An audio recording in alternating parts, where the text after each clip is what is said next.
네, 오늘 사무엘서 하 성경 강의를 하도록 하겠습니다. 사무엘 하의 구조를 사무엘서 전체에서 한번 보도록 하겠는데요. 표를 보시면 사무엘상 1장부터 7장까지, 여기가 사무엘상 1장부터 7장까지가 왕의 선구자로서의 사무엘. 그러니까 이제 왕정 제도가 시작하기 전에 마지막 사사로서 사무엘이 왕의 역할과 선지자 역할, 제사장의 역할, 이 세 가지 역할을 다 하는 단계입니다. 그리고 사무엘상 8장부터 14장의 내용을 보면 왕정이 도입된 도입된 시기에 초대 왕 사울에 관한 이야기가 나옵니다. 근데 사울은 이 세속적 왕의 대표적 인물로 묘사가 됩니다.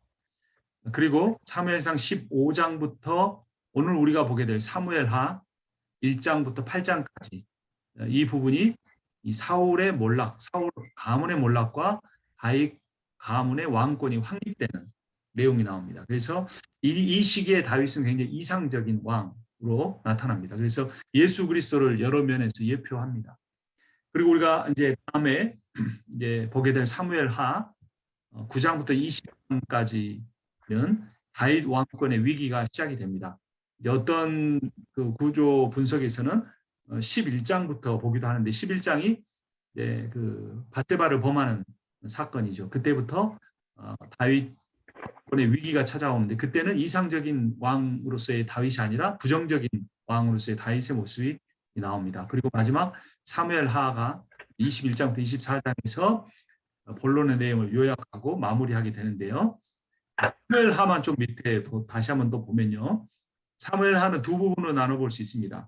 1장부터 4장까지 분열된 왕국, 5장부터 7장이 통일된 왕국, 8장부터 10장이 왕국의 팽창. 그래서 1장부터 10장이 다윗의 승리에 관한 내용이고요. 그리고 나머지 11장부터 24장이 다윗의 고난에 관한 내용인데 11장부터 14장은 아까 말씀드린 대로 밧세바를 범하고 우리아를 죽인 간음과 살인의 이야기. 그리고 그 아버지의 모습을 그대로 이어받아서 15장부터 18장에 압살롬이 이복 동생인 암논이 자신의 친동생인 다말을 그 욕보인 사건을 통해서 아버지 다윗에게 반역하고 그의 아버지의 첩을 많은 사람이 보는 앞에서 그 범하는 그런 악행이 이어지죠. 19장 20장에서 계속 불안과 폭력이 이어집니다. 그리고 마지막 당부가 나오는데요. 그래서 다윗의 승리가 절반, 위대한 왕으로서의 다윗의 모습이 절반, 그다음에 패배한 왕의 다윗의 모습이, 실패한 왕으로서 다윗의 모습이 나머지 절반이 나오게 됩니다. 그리고 그 분열된 왕국으로서 1장부터 4장은 헤브론이라는 곳을 이제 1차 수도로 해서 그 장소적 배경으로 사용이 되고요. 6개월 정도가 됩니다. 그리고 이제 5장부터 이제 그 다윗의 이제 사울 가문의 마지막 왕이었던 이스보셋이 죽고 난 뒤에 이 마지막 나라가 끝날 때까지는 이제 수도가 예루살렘이 됩니다. 여부수 족속이 다시는 그 예루살렘 성을 빼앗고 거기서 33년 동안 통치하는 기간이 있어요. 이런 시간적 배경, 공간적 배경 우리가 생각을 하고 사무엘하가 두 양분된다는 것도 다윗의 이상적 모습과 고난받는 모습이 양분된다는 것도 기억하면서 사무엘하를 보도록 하겠습니다. 사무엘하 1장 1절을 보면요. 사울이 죽은 후에 다윗이 아말렉 사람을 쳐 죽이고 돌아와 다윗이 시글락에서 이틀을 머물더니라고 합니다. 가장 중요한 것, 사울의 죽음입니다. 이 사울의 죽음은 사무엘상과 사무엘하를 나누는 분기점이 됩니다. 뿐만 아니라 사울 가문의 몰락의 시작과 다윗 왕가의 강성함이 시작된, 그래서 그걸 가지고 있는 사무엘상하로 나누는 거죠. 그렇게 애썼던 사울, 그렇게 자신의 명예를, 자신의 권력을 추구했던 사울도 죽습니다. 그래서 성경을 보면서 우리가 받을 수 있는 가장 중요한 교훈은 사람은 모두 죽는다는 겁니다. 우리도 죽습니다. 제 나이가 54인데 올해 생일 되면 이제 내년이면 55이 되는데 죽습니다. 얼마 남았는지 모릅니다. 평균 수명을 산다고 해도 한 20년 남았고 더 빨리 죽을 수도 있습니다. 그런데 우리는 삶에 너무 집착합니다. 남는 것은 하나님의 기억뿐입니다. 그래서 하나님 우리를 어떻게 기억하실지, 저를 어떻게 기억하실지 생각하고 나가야 합니다. 그래도 저에게는 인간적 요소가 남아서 늘 이런 생각을 합니다. 앞으로 10년 뒤에 어떻게 살지? 20년 뒤에 어떻게 살지? 은퇴할 때까지 뭘 하지? 은퇴한 뒤에는 어떻게 살지? 내일 일을 모르는 우리가 그런 어리석은 생각을 하는 거죠, 제가. 그래서 하나님의 기억만이 남는다 기억하려고 애를 쓰고 있습니다. 그 사울의 죽음과 관련해서 하나의 에피소드가 나오는데요. 2절을 보겠습니다. 사흘째 되던 날에 한 사람이 사울의 진영에서 나왔는데 그의 옷은 찢어졌고 머리에는 흙이 있더라. 그가 다윗에게 나와 땅에 엎드려 절하매 3절 다윗이 그에게 묻되 너는 어디서 왔느냐 하니 대답하되 이스라엘 진영에서 도망하여 왔나이다 아니라. 8절로 넘어갑니다. 내게 이르되 너는 누구냐 하시기로 내가 그에게 대답하되 나는 아말렉 사람이니라 한즉. 10절 그가 엎드러진 후에는 살 수 없는 줄을 내가 알고 그의 곁에 서서 죽이고 그의 머리에 있는 왕관과 팔에 있는 고리를 벗겨서 내 주께로 가져왔나이다 아니라. 제가 다 시간이 없어 다 읽지 못하고 부분 읽으니까 좀 생략된 부분이 있는데요. 한마디로 그 사울이 죽은 모습을 아말렉 출신 사울의 군사가 발견합니다. 그리고 이 사울이 자살해서 죽었잖아요. 결국 그 아말렉 족속의 활에 맞아 이제 죽어가다가 자기 병사에게 나를 죽여달라고 하는데 하지 않지 자기가 칼에 엎드려 죽었습니다. 근데 그 사울을 발견하고 이 아말렉 출신 사울의 병사가 다윗에게 이 사울을 자기가 죽였다고 말하면 상을 받을 줄 알고 말하게 되는 거죠. 그래서 그의 머리에 있는 왕관과 팔에 있는 고리까지 벗겨서 증거물로 가져왔습니다. 그래서 이 단락의 제목은 사울의 죽음과 다윗의 대응입니다. 사울 왕이 훨씬 전에 폐위되고 이제 죽었습니다. 그런 상황에서 다윗이 어떻게 할 것인가 생각인데요. 그 다윗의 대응을 보기 전에 사울의 죽음에 대해서 조금 더 우리가 살펴봤으면 좋겠습니다. 이 사울은 어떤 사람을 반영하냐면 아담을 반영합니다. 아담은 청지기였는데 온 우주의 청지기였습니다. 모든 동물들이 아담에게 나와 자신의 이름을 지어주기를 줄 서서 기다렸습니다. 그 말은 아담에게 실질적인 모든 피조물을 다스릴 수 있는 권세와 지혜가 있었다는 걸 알 수 있죠. 근데 아담이 어떻게 했습니까? 그 세컨드 킹, 부왕으로서의 직위에 만족하지 않고 선악을 하는 일을 하나님과 같이 되려고 했습니다. 그래서 선악을 하게 하는 나무 열매를 먹었죠. 근데 세컨드 킹이 퍼스트 킹이 되기는커녕 세컨드 킹의 자리를 잃어버립니다. 그리고 에덴 동산에서 쫓겨납니다. 그래서 결국 인간은 죽는 존재가 되고 말았죠. 그래서 아담은 죽는 존재를 연상시키는 그런 인간의 시조에 불과하게 됩니다. 그래서 사울의 모습에서 이런 아담의 모습이 적나라하게 드러납니다. 사울은 이스라엘의 전체 왕이 되었습니다. 그러니까 하나님만 퍼스트 킹으로 섬기면 그런 세컨드 킹의 지위를 완전히 누릴 수 있었습니다. 그런데 그가 하나님께 반역하고 하나님의 역할을 하려다가 결국 죽고 말았습니다. 근데 아이러니하게도 사울을 죽게 만든 화살을 쏜 사람과 사울이 죽은 뒤에 사울이 죽었다는 소식을 전해준 사람이 다 아말렉 사람인데 이 사울이 그 왕의 자리에서 쫓겨나게 된 계기가 아말렉과의 전쟁이라는 겁니다.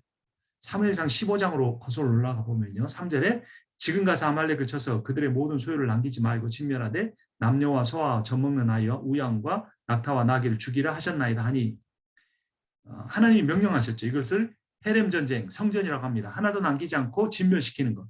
그것은 다 하나님께 바친다는 의미를 갖습니다. 그런데 그렇게 하지 않았죠. 나중에 사무엘이 나타나서 이렇게 책망합니다. 22절 사무엘이 이르되 여호와께서 번제와 다른 제사를 그의 목소리를 청종하는 것을 좋아하신 같이 좋아하시겠나이까. 순종이 제사보다 낫고 듣는 것이 순양의 기름보다 나으니. 이는 거역하는 것은 점치는 것과 같고 완고한 것은 사신 우상에게 절하는 죄와 같음이라. 왕이 여호와의 말씀을 버렸으므로 여호와께서도 왕을 버려 왕이 되지 못하게 하셨나이다 하니.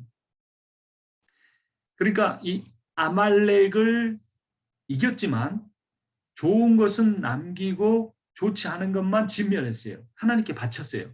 좋은 것은 자신 후에 남겼습니다. 근데 변명했어요. 하나님께 바치려고 했다라는 거죠. 하나님 말씀에 순종하지도 않고 하나님을 속이려고 한 겁니다. 그래서 결국 여호와께서도 왕을 버려 왕이 되지 못하게 하신 거예요. 그게 누가 계기가 됐느냐? 이 아말렉 때문이었다는 거예요.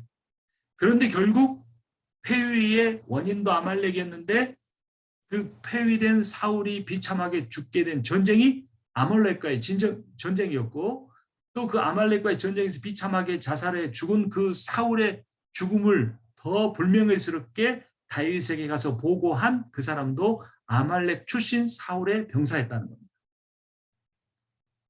결국 우리가 하나님 대신 나의 명예, 나의 권력을 보장해 줄 수 있다고 하는 것이 결국 나의 죽음을 가져온다는 거죠. 목회하면서도 이것만 있으면 좋겠다.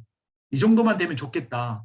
라고 매달리는 그것이 바로 나를 오히려 하나님으로부터 멀어지게 하는 것이 될 수 있고, 반대로 목회하는데 이것만큼은 없었으면 좋겠다.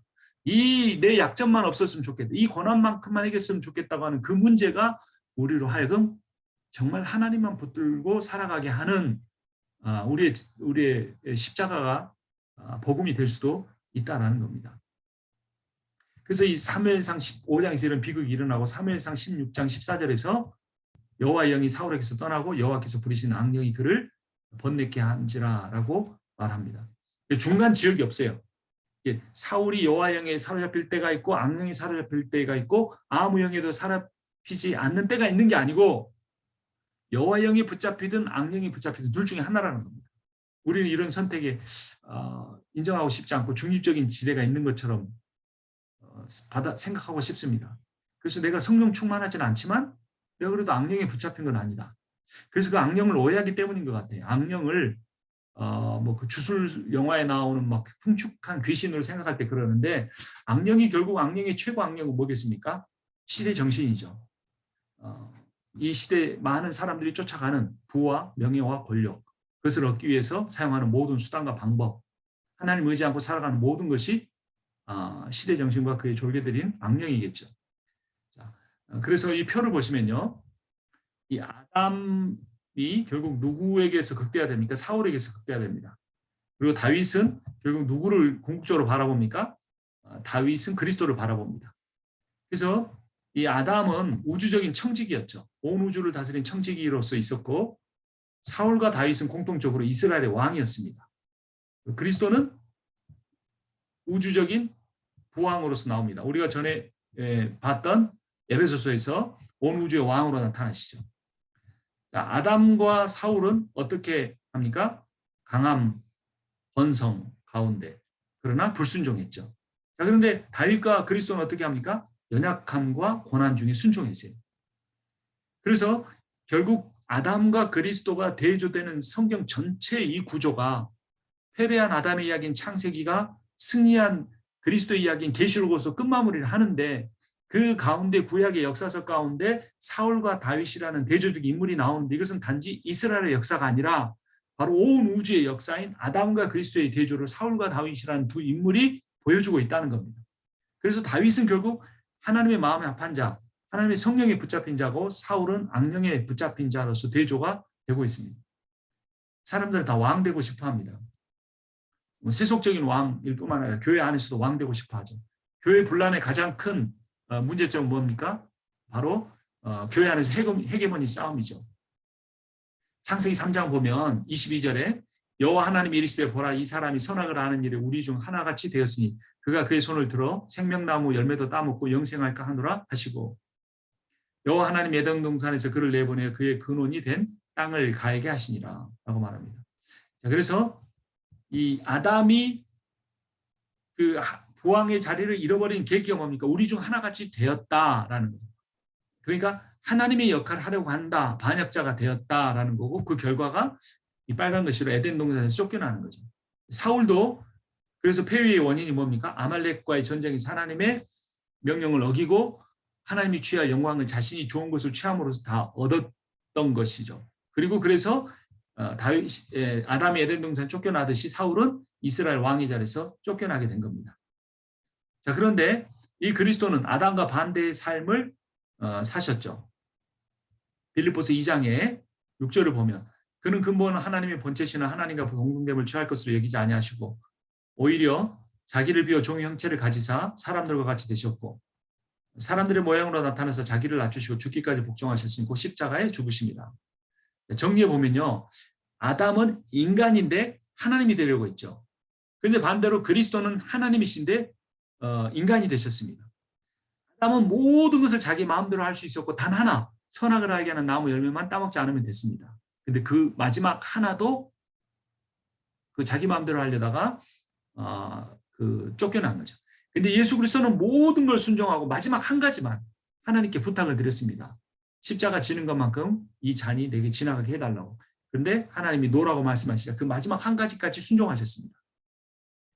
그래서 아담은 한 가지만 순종하면 됐지만 그것마저 불순종했고, 예수 그리스도 한 가지만 자기의 뜻대로 해달라고 했지만 그것마저 하나님의 뜻에 자기를 복종시켰습니다. 그래서 아담적 인간과 그리스도적인 인간이 있는데, 그 대표적 아담적 인간의 대표가 사울이고 그리스도적인 인간의 대표가 다윗으로서 이 사무엘 상하에서 대조를 하고 있습니다. 이 시대에도 그런 대조가 가능합니다. 이스라엘이라고 하는 그 테두리는 오늘날로 보면 교회라고 볼 수 있다면, 이스라엘 안에 사울 왕과 같은 존재가 있었듯이 이 교회 안에도 사울 왕과 같은 존재, 아담과 같은 존재가 있다는 것이죠.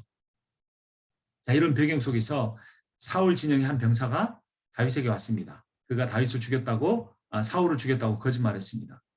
실제 죽음의 모습은 어땠는지 사무엘상 31장을 보면, 사울이 패전함에 활 쏘는 자가 따라잡으니 사울이 그 활 쏘는 자에게 중상을 입은지라 그가 무기를 든 자에게 이르되 내 칼을 빼어 그것으로 나를 찌르라. 할례 받지 않은 자들이 와서 나를 찌르고 모욕할까 두려워하노라. 하나 무기를 든 자가 심히 두려워하여 감히 행하지 아니한지라. 이에 사울이 자기의 칼을 뽑아서 그 위에 엎드려지매. 여러분은 사울의 죽음에 대해서 어떻게 생각하십니까? 옛날 사극 같은 배경으로 보면 굉장히 멋있다, 명예로운 죽음을 택했다 이렇게 생각할지 모르지만, 사울의 죽음은 그런 것이 아닙니다.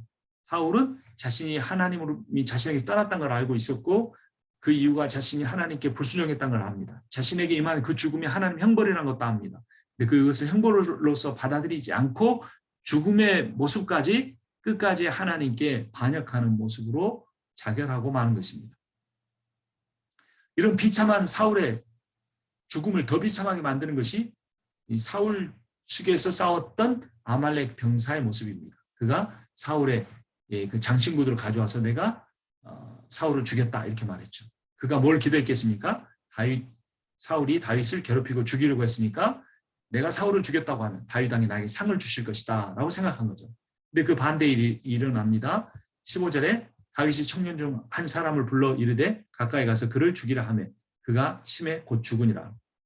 여기 뭐 지나가는 말이지만 이 청년 같은 번역은 고쳐야죠. 히브리어를 직역할 게 아니고 아주 이렇게 정예 군사 또는 호위병 이렇게 번역을 해야겠죠.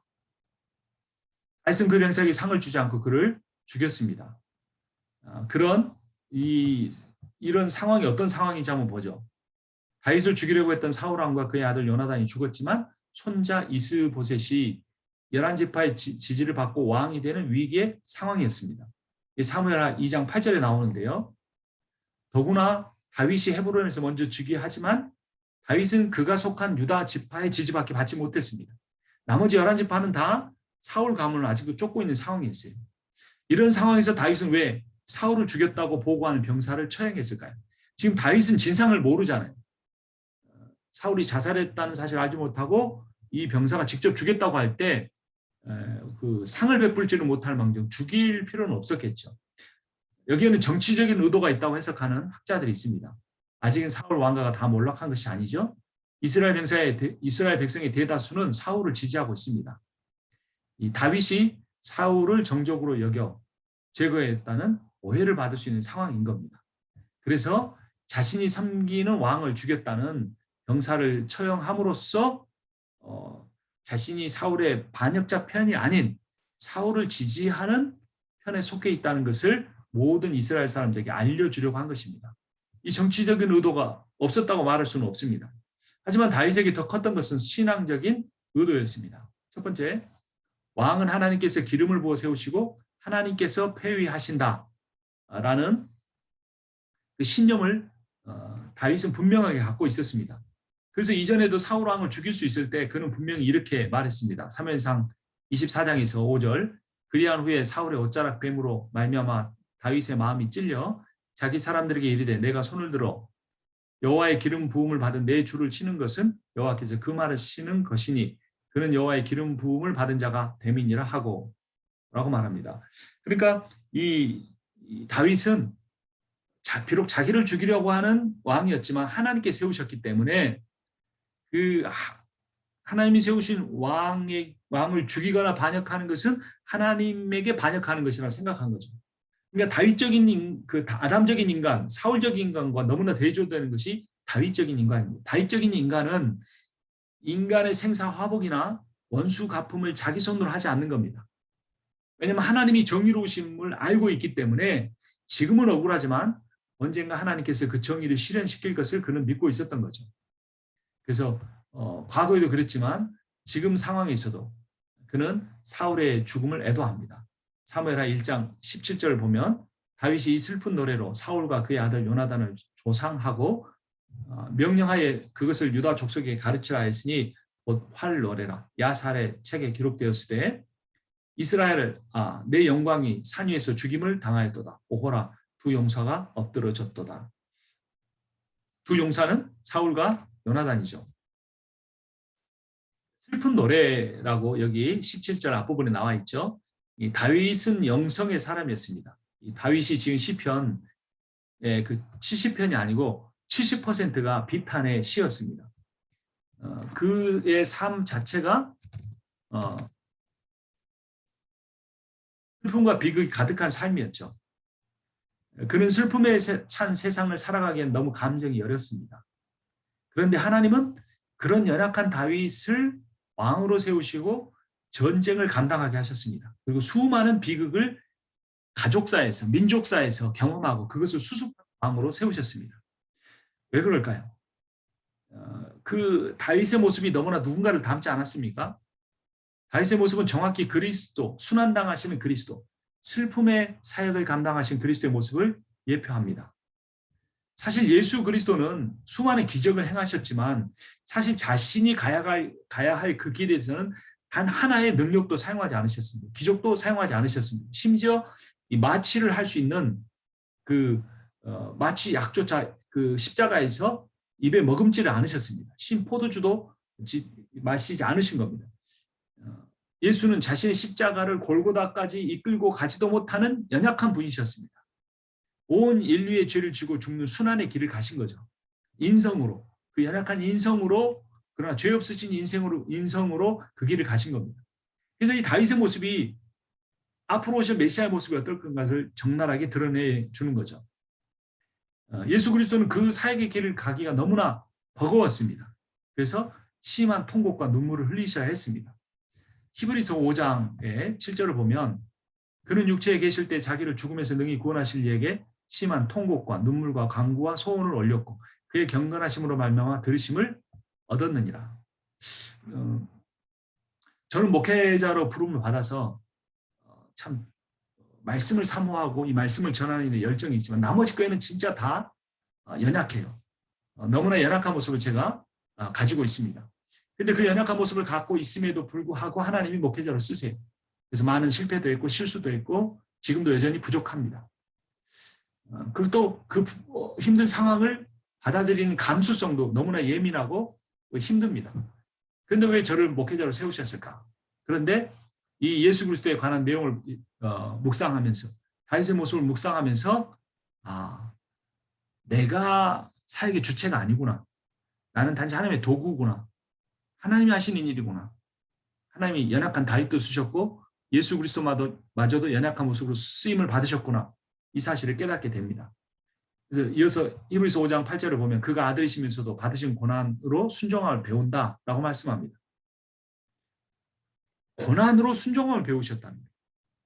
예수 그리스도께서 하나님의 아들이. 그런데 저 역시 저 같은 인간이야말로 고난 없이 어떻게 순종을 배우겠습니까? 고난이 없을 때는 제 마음대로 했죠. 사람들에게 보이는 모습은 순종했지만 보이지 않는 모습은 철저히 제 마음대로 했습니다. 그런데 고난이 오니까 제 마음대로 하지 않는 순종을 조금씩 배워갑니다. 히브리서 5장 9절 보면 온전하게 되셨은즉 자기에게 순종하는 모든 자에게 영원한 구원의 근원이 되셨다. 이제 조금 목회가 뭔지 깨닫고 말씀이 어떤 삶에서 어떤 의미를 갖는지 알게 됩니다. 다윗이 그랬고 예수 그리스도가 그러셨다면 하물며 우리는 어떻겠습니까? 우울증, 외로움, 고독, 때로는 분노, 싫음, 신음, 전이가 목회자와 경건한 성도를 괴롭게 합니다. 사실 고통이란 것이 쉽게 잊혀지거나 대수롭게 여겨질 수 있는 게 아닙니다. 몇 년 전의 상처도 어느 날 갑자기 불쑥 올라올 때가 있습니다. 그럼 우리는 어떻게 해야 할까요? 충분히 슬퍼해야 합니다. 때로는 우울해해도 됩니다. 우울이라는 것이 호르몬 작용이기도 합니다. 영적인 부분도 있지만. 근데 그 호르몬 작용으로 인하여서 힘든 일을 겪어서 신경이 연약해서 호르몬 작용으로 해서 우울한 것을 거부하고 영적으로 다 이겨내려고 하면 안 되는 겁니다. 우울이 오지만 언젠간 떠납니다. 우리가 하나님을 견디며 하나님을 끝까지 의뢰하면. 인간은 연약하기 때문에 그렇습니다. 슬픔과 우울을 겪은 뒤에 하나님의 진정한 역사가 일어날 수 있습니다. 예수 그리스도조차도 심한 통곡과 눈물을 흘렸다는 거예요. 그러면 예수님은 우울하지 않았을까요? 예수님은 분노하지 않았을까요? 예수님은 외롭지 않았을까요? 예수님은 고독하지 않았을까요? 만약 그렇지 않았다면 왜 엘리 엘리 라마 사박다니 하나님을 향하여서 아버지라 부르셨던 그분이 아버지라 부르셨던 분이 아버지라 부르지 못하고 나의 하나님이라고 부를 수밖에 없었을까요? 왜 나를 버리시나이까라고 절규하며 죽어야 했을까요? 하물며 우리는 하나님 왜 나를 버리십니까? 라는 그런 경험을 하지 못하고 주님의 십자가의 복음의 그 전달자로 살아간다는 것은 모순일 수도 있습니다. 오히려 다윗처럼 충분히 슬퍼야 합니다. 다윗은 정말 슬퍼했습니다. 특히 사울 왕은 그렇다 치더라도 자신을 위해 자신 왕의 자리를 내줬던 요나단, 자기를 목숨처럼 여겨줬던 그 요나단이 그 아버지로 인하여서 함께 비참하게 아말렉 족속에서 죽어갈 때 그의 아버지의 불순종으로 인하여 진멸하지 않은 아말렉 족속으로 인하여 그 사랑하는 요나단이 죽었을 때 아마 다윗은 모든 것을 잃어버린 것 같은 느낌을 가졌을 겁니다. 이제 사울이 죽었으니 내가 왕이 될 수 있다는 기쁨보다는 그 사랑하는 요나단이 죽었다는 것 때문에 그는 거의 죽음과 같은 고통을 경험했을 겁니다. 다윗처럼 충분히 슬퍼해야 합니다.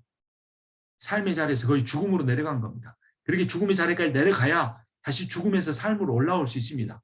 갈라디아서 2장 20절 말씀처럼 내가 그리스도와 함께 십자가 못 박혔느니 그런즉 이제는 내가 산 것이 아니요 나를 사랑하사 나를 위해 십자가에 죽으신 그리스도를 믿는 그 믿음 안에 살 수가 있게 되는 겁니다.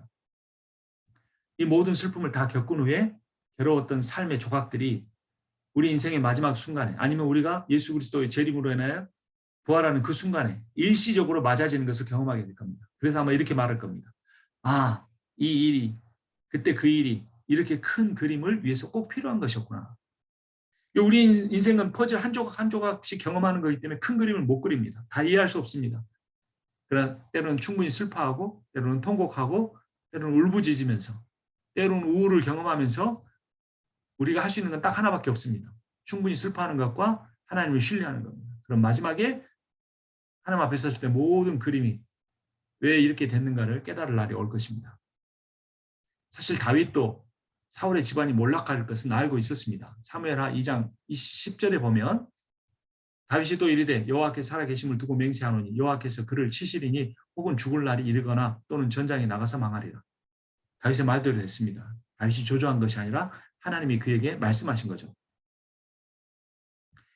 다윗은 사울의 집안에 대한 하나님의 뜻이 이루어질 것을 알았지만 개인적으로는 그들의 몰락을 바라지 않았던 겁니다. 사울이 변화될 수 있다면 사울 왕이 나에게 주었던 미갈과 내가 다시 만나고 사울 왕의 왕가시 내가 요나단과 함께 형제처럼 지내며 살 수 있다면 얼마나 좋을까 생각했을 겁니다. 하지만 하나님의 뜻이 그것이 아니었기 때문에 그는 지금 이 상황에서 하나님의 주권에 순종하면서 그가 할 수 있는 것은 슬픔에 비탄에 잠긴 애가를 불러 애통해하는 것, 충분히 슬퍼하는 것밖에 없었습니다. 다만 하나님의 모든 결정에 따르고 순종하였던 겁니다. 그 결과가 어떻게 될지 잠깐 쉬었다가 계속 보도록 하겠습니다.